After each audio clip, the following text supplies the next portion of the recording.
Hi friends, ఈరోజు వంట అయితే నేను రైస్ కుక్కర్లో అయితే చేశానండి. కొబ్బరి పచ్చడి అయితే చేయాలనుకున్నాను. దీనికైతే మామూలుగా రైస్ కుక్కర్లో రైస్ పెట్టినట్టయితే బరువుకైతే మనకి ఇక్కడ బటన్ అనేది చూపిస్తున్నాను కదా, అది కిందకైతే వెళ్ళదు, కుకింగ్ మోడ్లోనే ఉంటుంది. కాకపోతే కర్రీస్ అలాంటివి ఏమైనా చేయాలనుకున్నప్పుడు మనకి ఊరికినే అదైతే బటన్ పైకి వెళ్తుంటుంది, వామ్ మోడ్లోకి అయితే వచ్చేస్తుంది.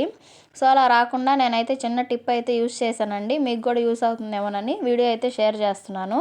ఇక్కడైతే చిన్న తెల్లగడ్డ అయితే తీసుకున్నాను.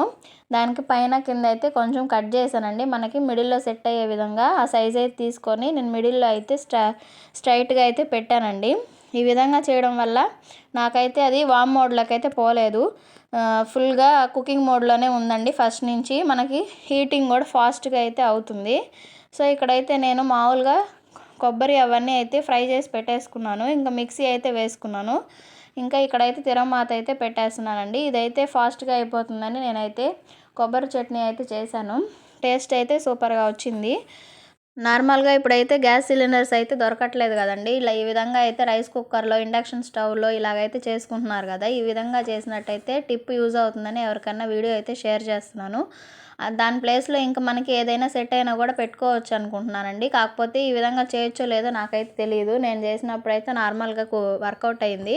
సో అందుకని మీకైతే ఈ టిప్ అయితే చెప్తున్నాను. ఓకే అండి, వీడియో నచ్చినట్టయితే లైక్ చేసి, షేర్ చేసి, సబ్స్క్రైబ్ చేసుకోండి. Thanks for watching. బాయ్.